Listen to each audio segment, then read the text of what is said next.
What's your next move then? Or are you going to wait until nightfall to actually attempt that break into the warehouse? It seems awfully heavily guarded. I don't know. People working for this front, whoever owns it, wanted to send a warning to Whitey, so there might be some evidence of why in one of the offices where they hang about. Okay, cool. Alright, It's my tortured logic anyway. that's fair enough. So are you waiting into that night? Is there anything you want to do in the meantime? Make sure my gun has ammo. I might end up needing it. Get my hands on a crowbar. Okay. Flashlight. Anything else I need? Don't think so. Okay, you get kitted up, basically. And you arrive back at the warehouse later that night. Mm-hmm. From earlier on, you remember that the warehouse closed at 10 p.m. Mm-hmm. So you wait for a little bit until you're sure that everyone seems to have cleared out the place. And by the time midnight has rolled around, it's in darkness. Yeah. You notice an elderly night watchman who seems to be keeping an eye on the place. But aside from taking the occasional stroll around the building, he seems to spend most of the time sat inside of the warehouse, just inside of the front door. Does he lock the front door when he does his rounds? From the looks of things, no, he doesn't. It should be relatively simple to sneak in past him then. All right, you wait until he kind of goes on patrol, and then you kind of slip in. Done. Give me a quick stealth check, please. 2 dice. First die, 1. Oh dear. Second die, 4. So 5 total. That's fine. Difficulty 3. So you slip into the warehouse, flashlight in hand, taking a look at the building itself. You find the place is primarily taken up by warehousing. Shelves stacked with bundles of newspapers and magazines. There might even be some legitimate business going on here. It does seem to be an actual business. It is operating. Moving through the building, though, you find yourself coming upon an office. Inside, you find that it seems to be the principal office inside the place, and a little bit of rooting around turns up the accounts books for the business magazine. The books themselves, with a quick perusal with your accounting, seems to show that the actual business seems to be more or less honest, or the day-to-day warehouse business seems to be more or less honest. And you know yourself that from your streetwise that the magazine business itself tends to traditionally involve a certain amount of strong arming of newsstands and sabotage against rivals, which would not be reflected in the ledgers. Planting bombs, though, not so much. Not so much, yeah. It seems to be more or less a, it looks like a kind of a straightforward enough business, though that's not saying it's not a front, it's just that the business itself is an actual business. Moving around the building, you do notice like a few empty jars containing what look like, well, from the smell, moonshine. They're kind of like thrown into like a waste paper basket in one corner of the building. That's kind of strewn with chairs. It looks like a place where guys just sit around and drink, or like a makeshift kind of break area.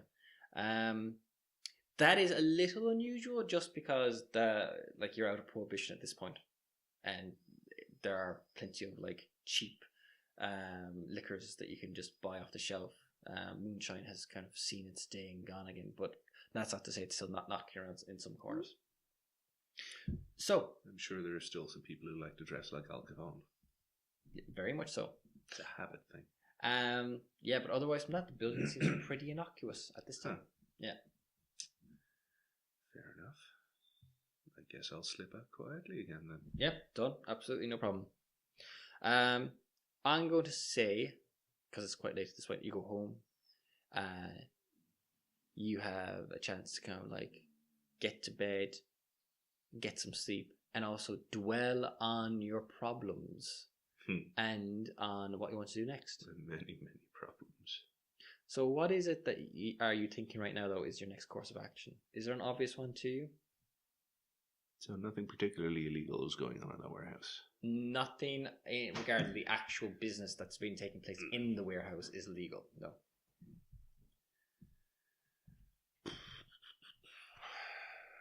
But you would know... Two of the guys who work for the place may have blown up Bing Crosby's car. Yeah. Like a legitimate front, it could just be a place that they use as a base of operations. You know? Helen was involved with Whitey, the mobster, who was overlooking her father's gambling debts. Mm-hmm. And for some reason, she was talking to one of his accountants for a copy of his accounts, which showed that Whitey had been skimming money from his boss. Guy McAfee. Yes, an ex-cop who runs the mob around here. Yeah. Except for this new player. Who's just arrived into town. And seems to be doing a good job of it. Well, he's obviously making inroads, and you know that... So you know from your cop friend that Whitey is being put under pressure by Siegel's men, and that the bombing of the casino might have something to do with that. Mm-hmm. How that relates to Helen exactly, I'm not sure. Unless she was working for the new guy. I forgot his name already. Siegel, yes. Yeah. Better known as Bugsy Siegel. Don't call him Bugsy. Which means I might have to go meet Bugsy. You could try and organise a meeting. And not call him Bugsy. Definitely don't call him Bugsy. Are there stories? It's one of those things that I was saying, you meant to push earlier in relation to Streetwise. He doesn't like being called Bugsy. Very good. It's very, very insulting. Okay. Possibly facially so. What would a schmuck like me have to do to get a meeting with a guy like him? Okay. So,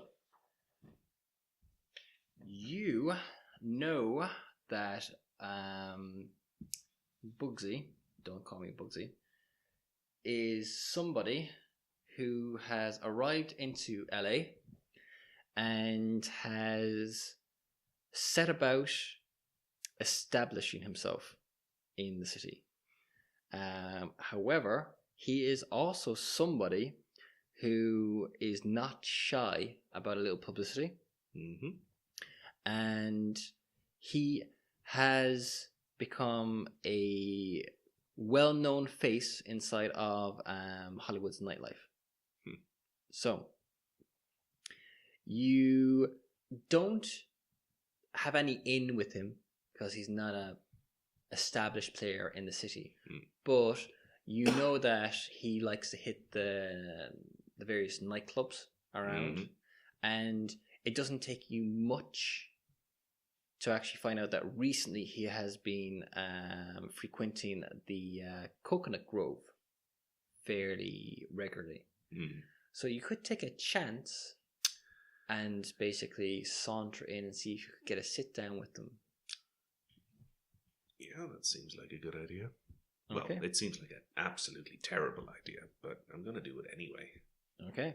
Because he might know something. All right. That requires you waiting until tonight. Are you happy enough to wait until that night to actually do this? I can't think of anything else I want to do. Okay. Done. For that. You get spruced up as well as you can. And you arrive at the Coconut Grove in good enough time to kind of get in before there's much of a crowd and trying to get yourself established at the bar. leave the gun in the car, because it doesn't seem like the sort of thing you should bring into a nightclub. And you are a little bit on the broke side, so you're not in a position to like lay down any tips to try and actually garner some assistance from like a friendly bouncer or a barman. So that is also true. However, at a certain point in the night, you recognize a figure whose face you've seen in the newspaper, and he comes into the club, kind of does some, meeting and greeting, saying hello, goes over, takes a seat at a particular table, starts to take a sip from his drink, watch the show.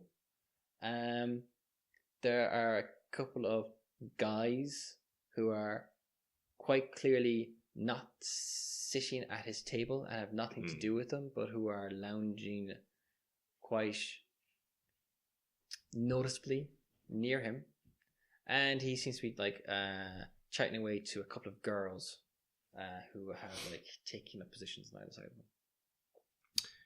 Right, well, I guess I'll wander over and try and talk to one of the guys not specifically seated down. Okay. Ask if I can talk to Mr. Siegel. Was it Siegel? Siegel, yeah. One of the goons basically kind of puts a hand on your chest to make you kind of get closer. They're going,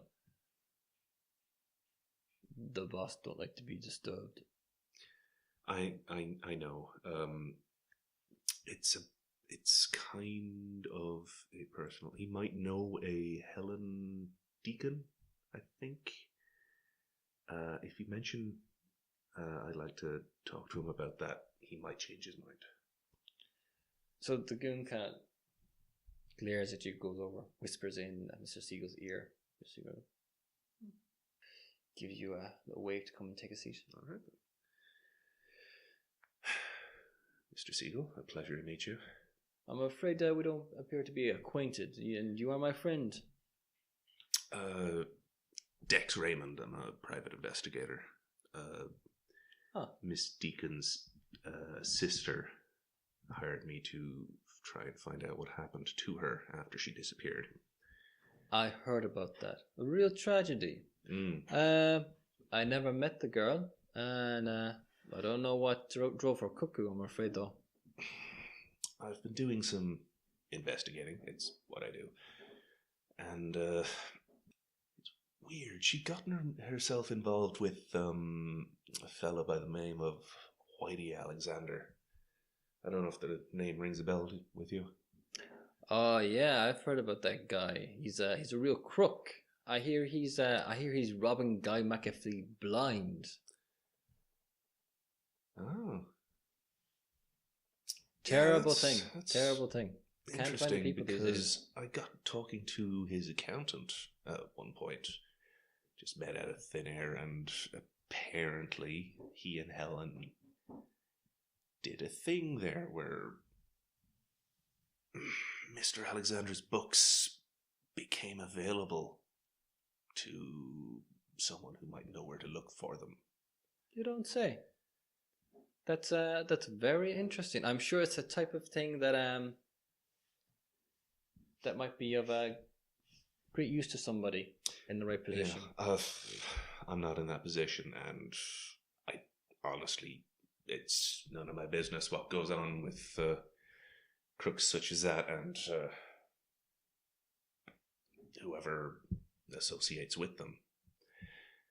I'm just trying to find out what happened to Helen when she disappeared 6 weeks ago. I'm afraid, friend, I don't think I can help you much with that. Yeah. It's one of those things. That's a real shame. Well, I heard she was a bit of a fast girl, though. Maybe she got herself a little bit over her head. If you're fast and you're not careful, this place will chew you up. So I keep hearing. So people keep warning me. Well, thank you for your time, Mr. Siegel. I hope you enjoy the rest of the show. Okay. And Los Angeles in general. As he's actually there talking to you, you can see he's actually fidgeting with something in his hand, Mm-hmm. and It's like a chalky rock covered with like markings. Like, it could be a dice or something. I'm not really sure. And he's just kind of like rolling it in his hands. Passing remark that's not from any roulette table I'm familiar with. Oh, what? And he actually kind of seems to realize he's in his hands. He drops it, and it rolls across the floor. Oh, I'll get that for you. Cool. I'll try and pick it up for him. Give me a cool roll, please. Cool. Yeah, and do you want to take an extra problem with it? I've got quite a few of them already. One more won't hurt. Yeah, go on. Okay, grand. All right, give me a roll. Advance and a 5+. 3 and 3. 6. Okay, so picking up the stone, it gives you this weird sinking feeling in the pit of your stomach. It's not enough to stop you from taking it if you want to convince him to let you have it. I'll hold it up to the light. This is very pretty. Yeah, he looks at it kind of slightly confused and is like going, yeah, I suppose it is, yeah. Do you want it back, or can I?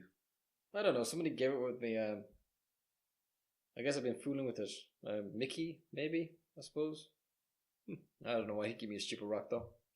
It's got markings on it like dice. Maybe he knows a new game. Hey, you keep it if you want. Oh, thanks very much. Right, I will stop taking up any more of your precious time. All right. Thank you very much. Have a good night. You too, Mr. Seagull. Okay, so what problems do I have? This is getting very noir. Strain your ticker. You made yourself do something every fibre of your being told you not to. You flooded yourself with adrenaline and can't calm down. Counter by accepting a -4 penalty on any challenge. If still in your hand at the end of the case, you suffer a heart attack. Well. Okay. So, with that in mind, what is your next move? I presume the big guys are escorting me away from the table. Yeah, you get escorted away from the table, yeah. Can I ask one of them? He mentioned Mikey. Do you know who that is? Mickey, sorry. Yeah, probably best not to talk about Mr. Cohen like that. Oh, I'm sorry. What should I call him? Sir would be a good start. Oh, right. Okay, thanks for your time. That seems like all I'm going to get out of you. Well,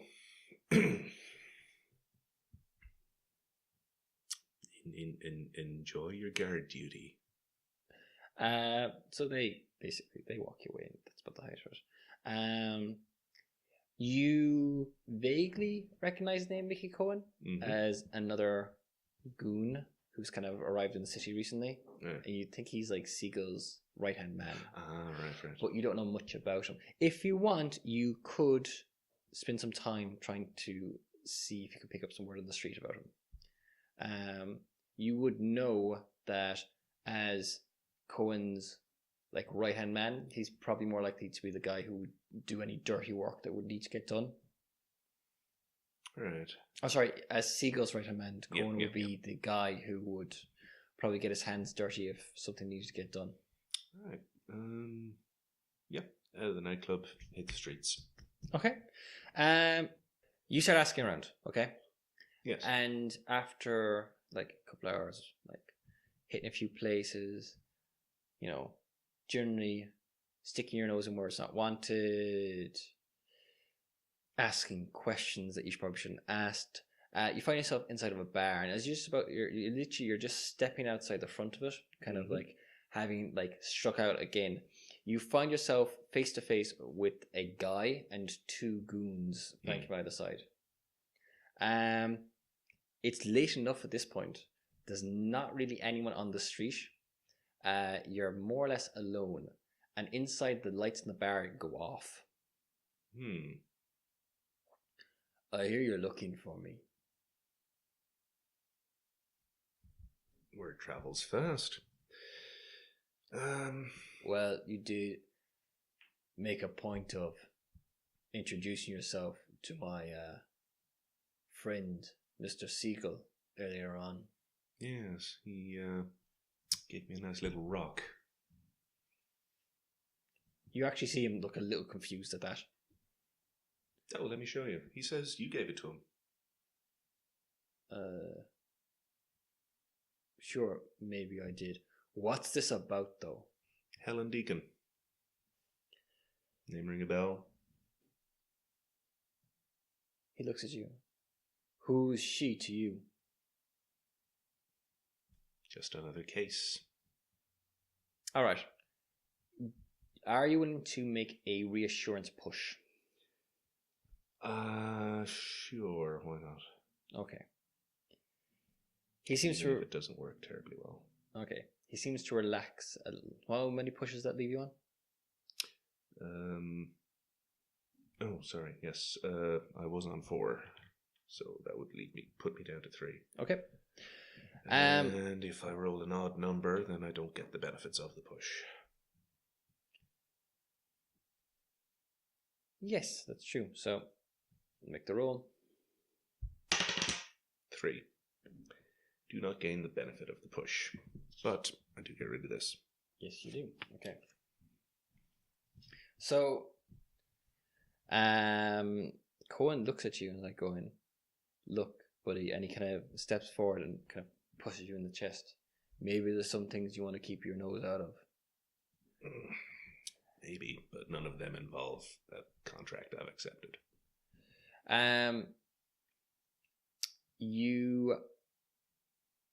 You are there. You're face to face. You're outnumbered. Do you have your gun with you? Sure. Okay. How are you reacting to the situation? Are you backing off? Not a bit. Okay.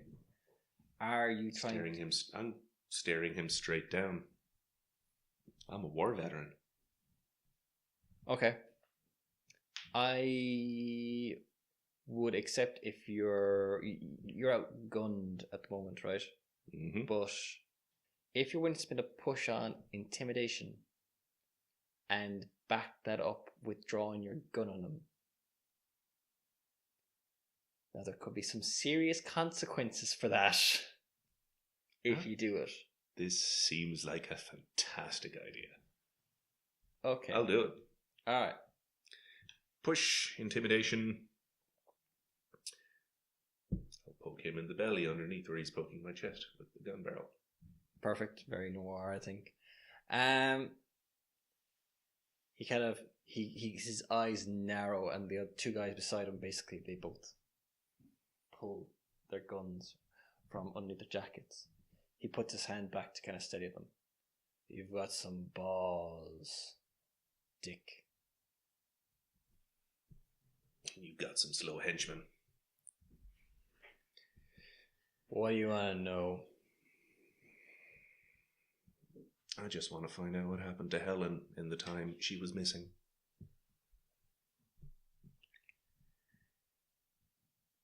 I know she was involved with Whitey Alexander. Made a copy of his accounts. Thought maybe it had something to do with your boss, using it as leverage. He seemed to know about it awfully quick. If there's war brewing between you or you're looking to take down someone else, I honestly don't give a rat's ass. I'm just here for the girl. Look, I met the girl. She handed over the books to me, and I gave them to Mr. Siegel. Thing is, me and the girl had a deal, which I intended to honor. We got rid of Whitey, and we forgave her father's debts. Except, of course, Mr. Siegel's going to do his thing in his own time. You understand me? So, when the girl shows up, demanding to see Mr. Siegel, look and see why he hasn't already got rid of Whitey, well, that's a problem. So, I know a guy, and this guy he knows a way of making people forget things. See, it's a kindness, really. I could have just whacked her. I didn't do that, though. So instead I take her to my friend, and my friend makes her memories go away. See? Hypnotist? Brainwashing? No. He's got some, like moonshine. Some kind of a mix of stuff. You drink it, it fucks with your head. What's his name? Roy. Better. He's got this garage out in San Bernardino, on the edge of the desert. You can't miss it. There's an abandoned oil derrick on the property. Stands out. Excellent. See, we could settle this like gentlemen. Thank you. You'll probably never hear from me again. He growls at you as you back away from him with the gun. You can see his veins are popping on his forehead, and he's quite clearly about to snap. You have enough sense to know that you need to get the hell out of there. I will make my escape. Cool. My triumphant escape. I'm going to say, because of the way that played out, that you're getting the following problem. Oh yeah, I'd forgotten about that. Do you read out that problem? Mickey don't like you. Your last meeting with Mickey Cohn ended with him looking at you like he wanted to kill you with his bare hands. Maybe you want to do something about that before he comes at you with a tire iron. No one wields a tire iron like Mickey. Fantastic. This is shaping up very well. Alright, so what's your next move?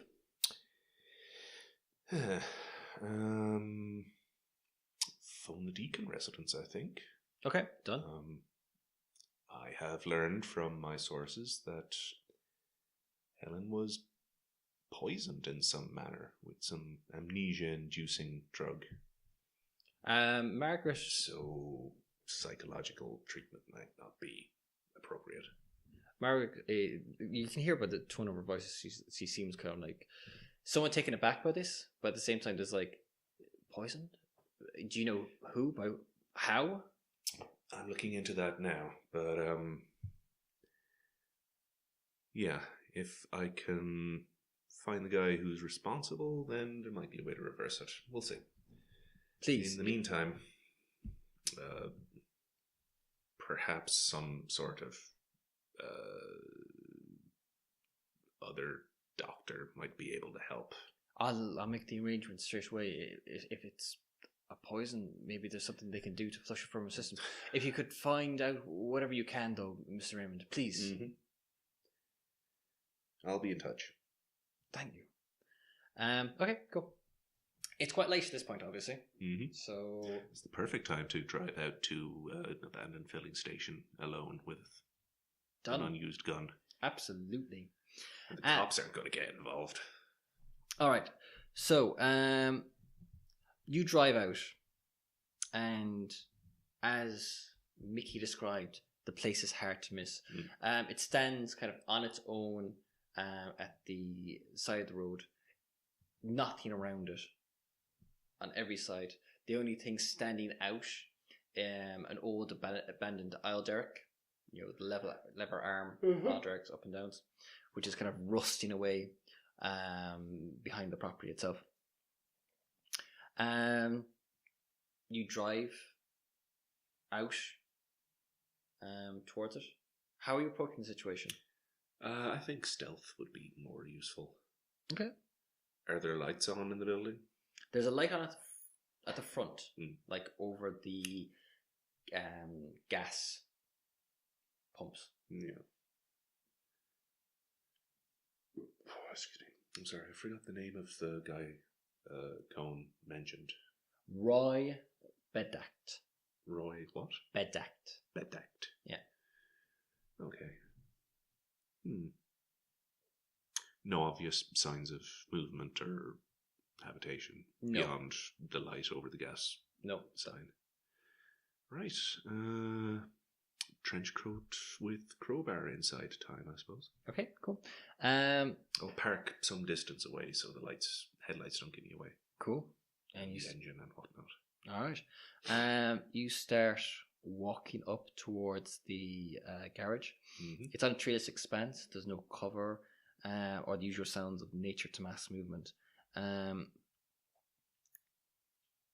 As you get up towards the actual building itself, you can see it looks like there's a body shop, so there's a garage underneath on the first floor, and then there's like an apartment upstairs. Mm-hmm. And so there's a pair of double doors, there's a side door over to one side, and there's the pumps outside the front itself.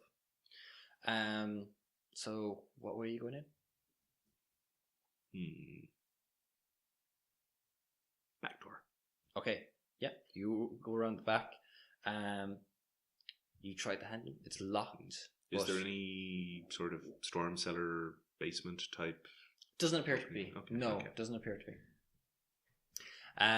It doesn't take you long though to jimmy the door open. As you do, you open the door into like the darkened interior of the actual garage itself. Mm-hmm. There's a Nash Rambler car Mm-hmm. parked in the garage. Your torch takes in like everything you expect to find. There's a staircase on one side leading upstairs, presumably towards the upstairs apartment. You step inside. What are you doing? Searching around, there might be notes or the basement full of prisoners. I don't know. Okay. Over to one side, immediately inside the door, basically, you can see that there's like some kind of a apparatus covered up with a tarp. Mm-hmm.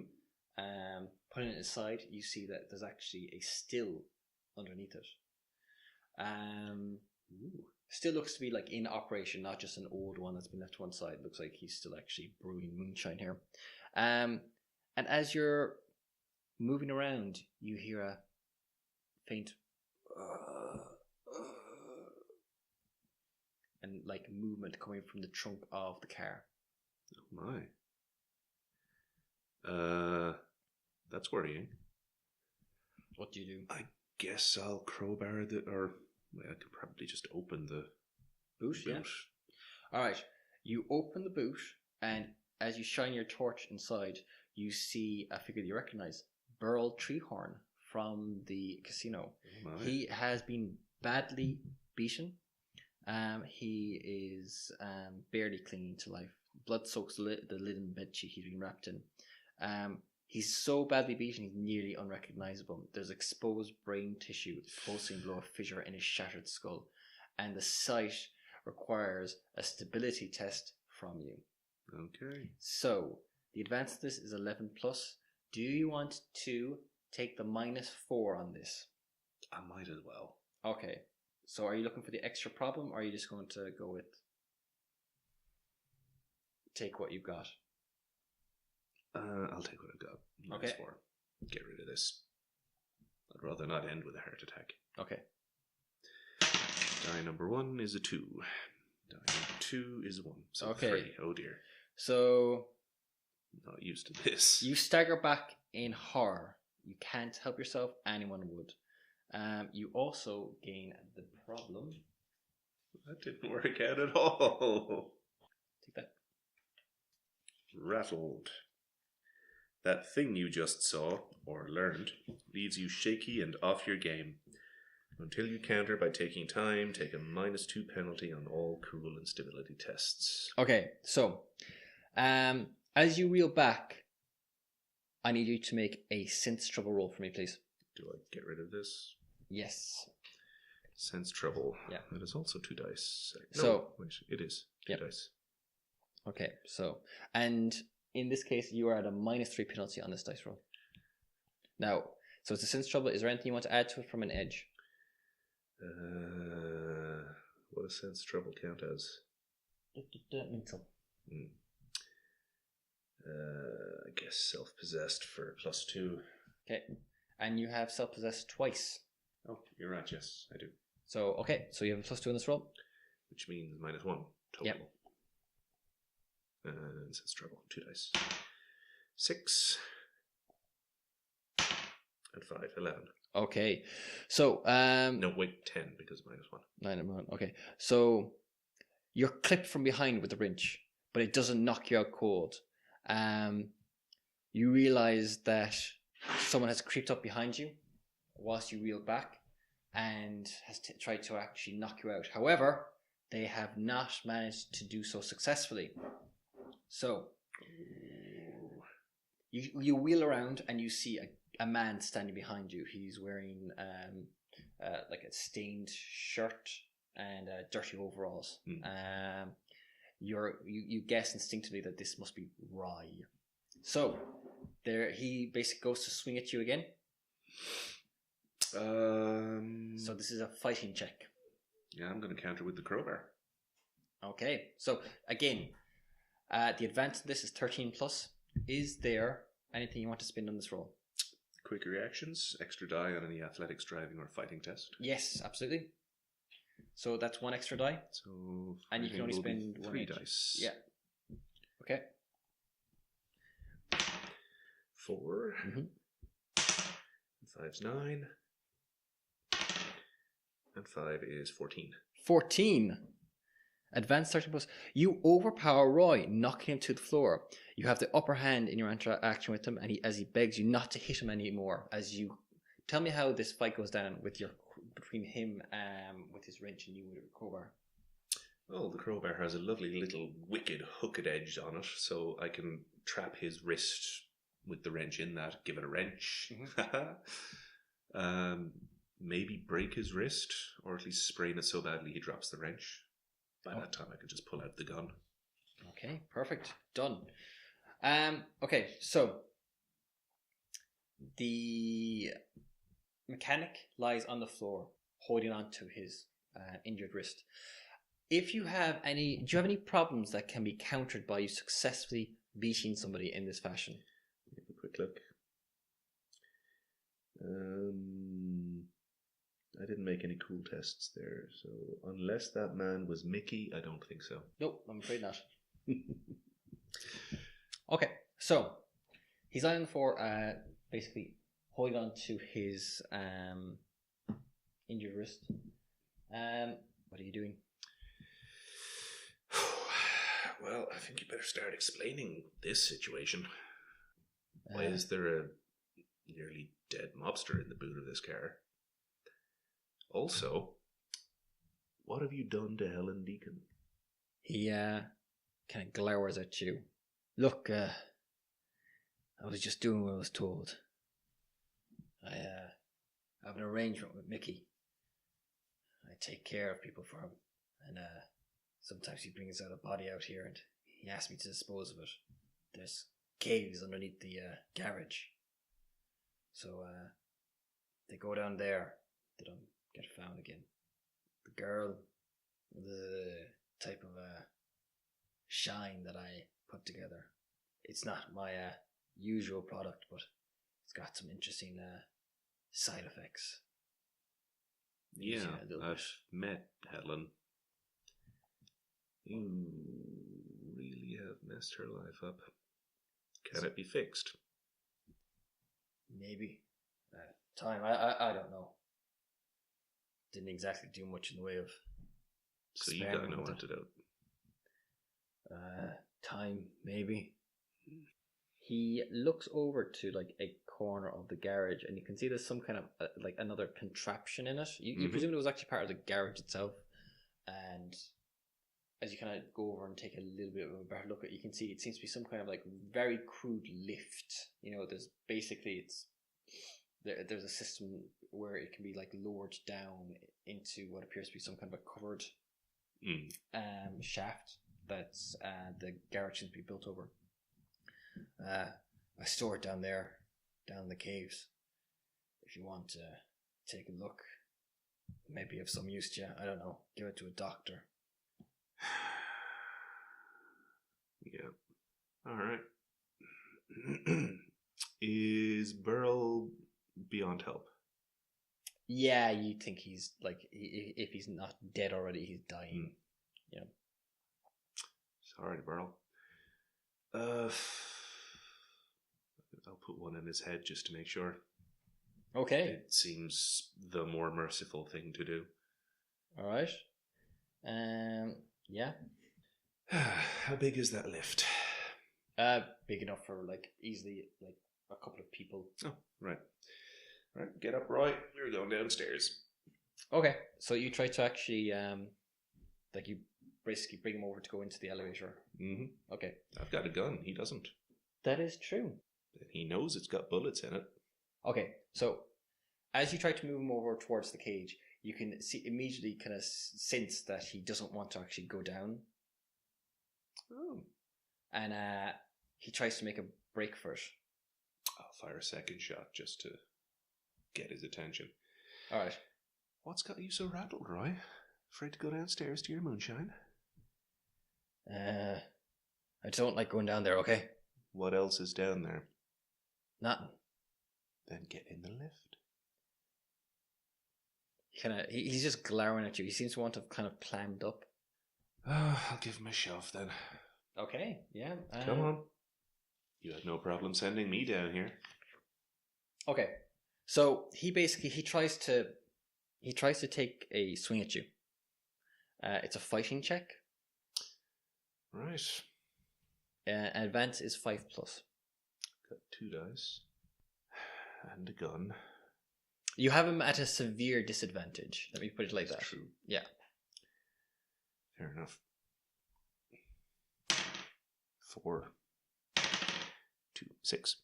You send him sprawling. He is completely helpless, and you effectively knock him out. You also gain the edge. Fist of Justice. Oh dear. Alright, let's see what this says. In LA, justice is doled out in tiny increments, but today at least one bad guy has been taken care of. By you. Counter any non-mythos shock problem that penalizes general or mental abilities or interpersonal pushes. Okay, so you've knocked him out. Mm-hmm. It still leaves you with the question of what is down in the actual cavern that he didn't want to go down into. I'm going to tie his hands behind his back with presumably any of the cable ties or whatever are in this garage.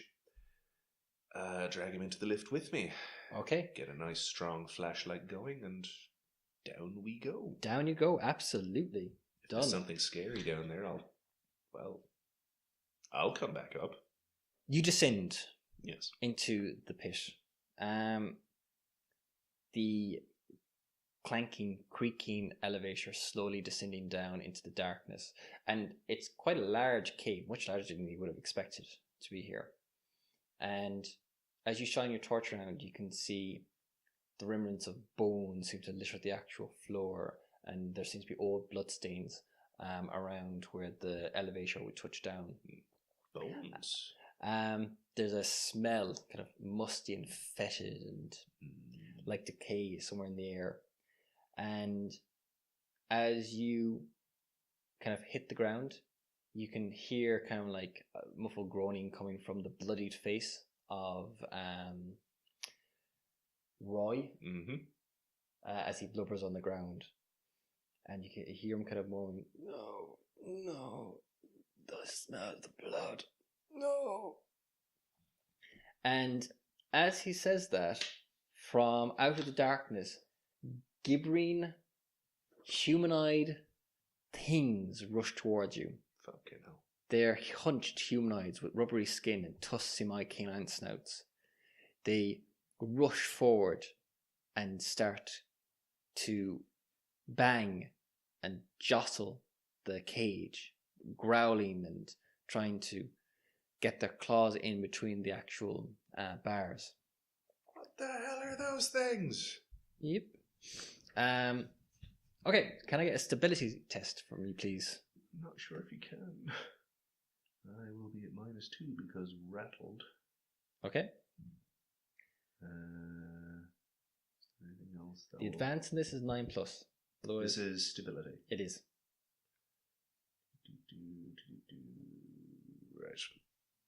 Right. 2 dice. 2 dice. Well, technically I need 11 plus, but whatever. 2. Nope. 1. 3. Oh, and is that with a penalty as well? That's with the penalty. You feel your self-control, your sanity, your very dignity cracking beneath you. You might have a few moments of conscious volition left before you succumb to the very experience that cost Helen her mind. So we're going to gain a problem. Unsurprisingly. I've already got 4. Take that. What have I got now? Read it out. Oh no. Imminent catatonia. Mythos shock. Little star symbol. Rather than truly correlate the significance of what you just witnessed, your mind is about to shut itself down. Maybe for good. That's not reassuring at all.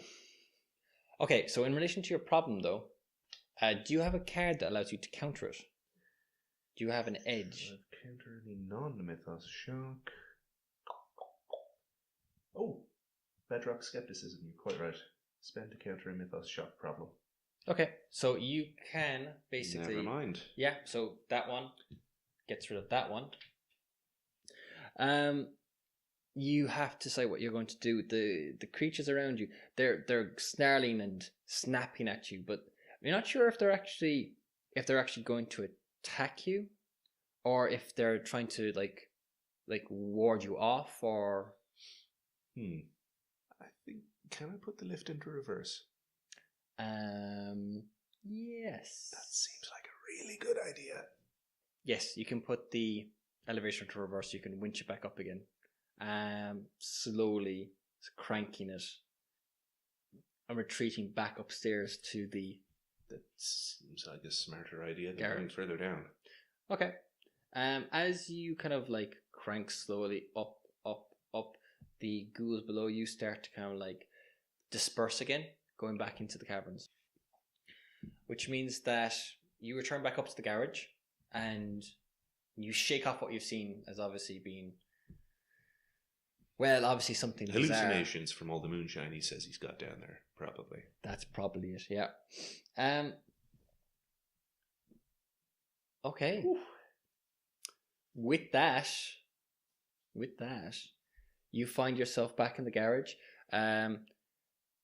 with the dead body of Treehorn in the trunk of a car, a bound, gagged, and beaten Roy lying on the floor beside you, and yourself having seen something truly bizarre, but obviously the product of your... I mean, if I wear a face cloth, maybe.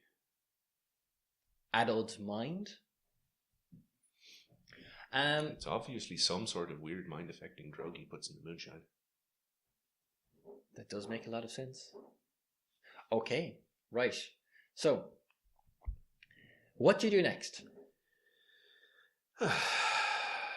Gather my thoughts. Mm-hmm. Right. Do you plan to return back to the caverns? He said that's where the moonshine was. Yes. So, yes. I want to go back for a sample that might be able to help Helen somehow. Okay. Doctors might be able to examine it or something. Are you doing that now? Yeah, I'll see if I can find some sturdy rags to tie around my face and maybe filter out the fumes. Okay. Where are you leaving Roy? Roy's coming with me. Roy's coming with you? What are you doing with Burl? Are you leaving him in the trunk? Well, I'll take him down too.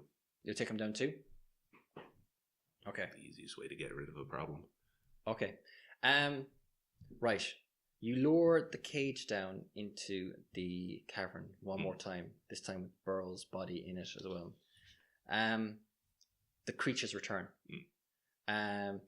But this time, obviously, you're prepared for it, in a sense. Just hallucination. Oh, this is some good shit. But as you reach the bottom, the creatures come up and they start pulling at Burl's body from in the cage. They don't try to grab at you, but they start pulling and pulling at the actual dead body lying in the bottom of the cage. Roy? What? Oh God! We need to get out of here. We need the moonshine.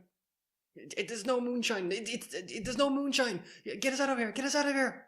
What? There's no moonshine. There's no moonshine. You lied to me.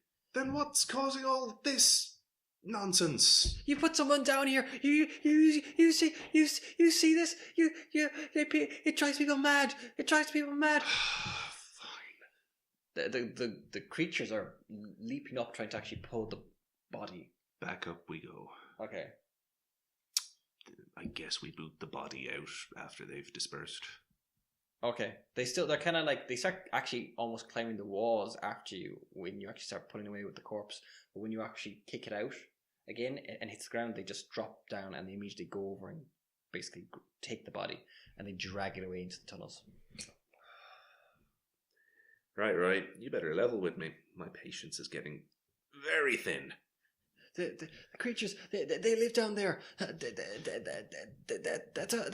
That's their home. They feed on the dead. My people. I was taught about such things. That's why I built the garage here. I found the caravans. I found them. That's why I built the garage here. Whoa. What's this got to do with Helen? If you leave someone down there, they don't have an interest in the living. They only eat the dead. But people's minds, they break. They can't take it. It breaks people. So there's no moonshine. You lied to me, Roy. What'd you do?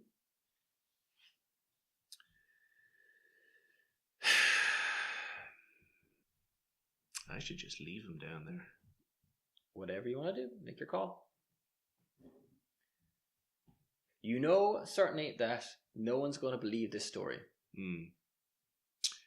And you've actually just gotten rid of the evidence to prove that he was involved with, well, certainly the death of Burl. Yeah.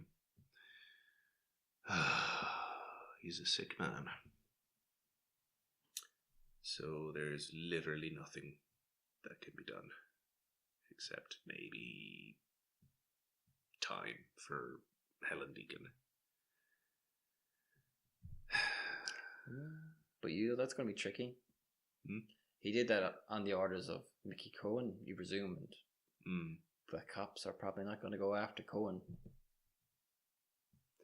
I mean, what are you even going to charge him with? Cohen doesn't know about the caves. He spun me the moonshine story. This is a dilly of a pickle. I suppose... Is there a phone in this building? Sure. I suppose I could phone someone who knows Mickey Cohen. Tell him where I am. If you want me, come and get me. Okay. You... something... questionable masculinity. Okay. References to his mother. And maybe entice him down there. Maybe. That might work. If you're lucky. But I'm not lucky. I'm going to say, like, at this point, you've been there for a number of hours. In your head, you're knowing that dawn is going to be fast approaching. People are going to start asking questions.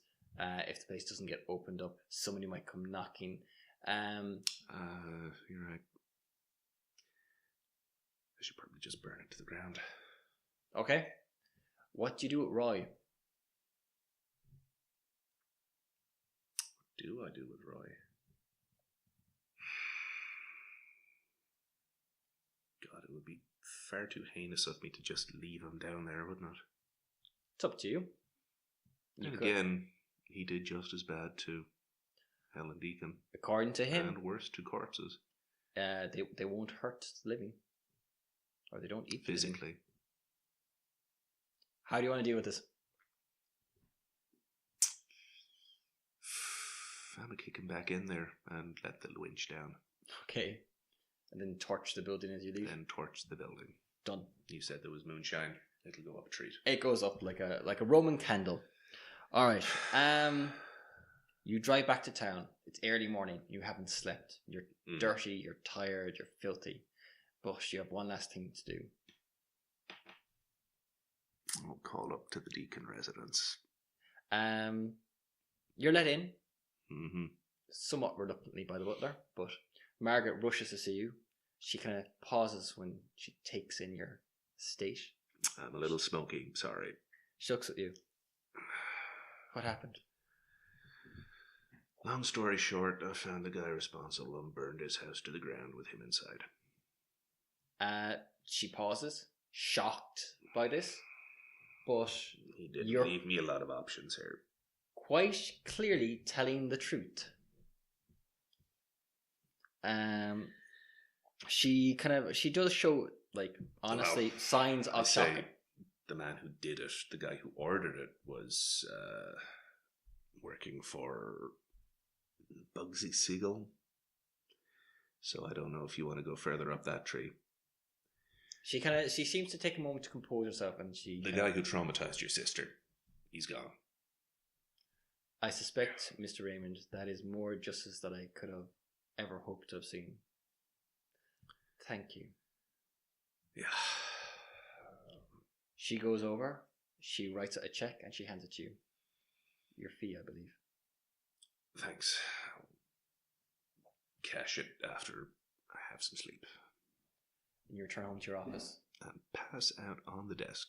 Okay, so this ends with a denouement, so the end of the actual game. What are the problems that you have left, and are there any that you can get rid of?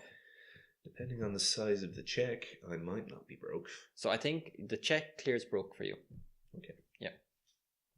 So what are the problems that you have left in hand? Bad memories, rattled, and Mickey don't like you. So what does bad memories do? To prevent yourself from making a dumb mistake, you stirred up recollections of a similar blunder you made in the past. That opened up feelings you thought you'd buried long ago. -2 penalty on your next cool test, -1 after that, and then discard the card. And you haven't had any cool tests since then? No. Okay, and then rattled? That thing you saw leaves you shaky and off your game, until you counter by taking time, a -2 penalty on all cool and stability tests.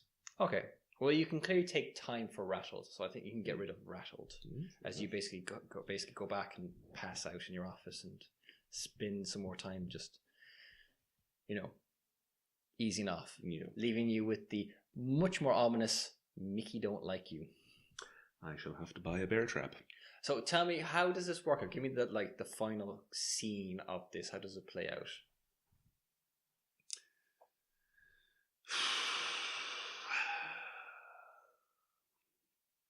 Imagine as soon as I catch some sleep, I'm woken up by a knock on the door from one of Mickey's guys. You, Mr. Raymond? Probably. I got a message from Mr. Cohen.